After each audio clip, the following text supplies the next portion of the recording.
নামাজে কোনো তাড়াহুড়ো নাই, নো রাশিং ইন সালাহ, নো হ্যাস্টিনেস ইন সালাহ। নামাজে আমরা খুব তাড়াহুড়ো করি, এটা নামাজের যে প্রাণ, সালাতের প্রাণকে, রূহকে নষ্ট করে দেয়। যখন রুকুতে যাবে স্ট্রেইট ফরওয়ার্ড রুকু করবে, হাত্তা তাতমা ইন্না রাকিআন। রাসূল সাল্লাল্লাহু আলাইহি ওয়াসাল্লামের রুকুর পিঠটা ছিল একেবারে স্ট্রেইট, এই টেবিলটা যেরকম স্ট্রেইট এরকম স্ট্রেইট। লাউ সাব্বা আলাইহিল মা লাস্তাকার।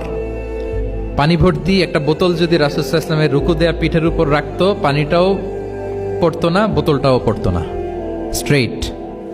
এরকম উদাহরণ দিয়ে সাহাবারা বলতেন যে এত স্ট্রেইট রুকুর পিঠ যে পানি ভর্তি গ্লাস রাখলে পানিটাও কাঁপবে না, বোতলটাও পড়বে না।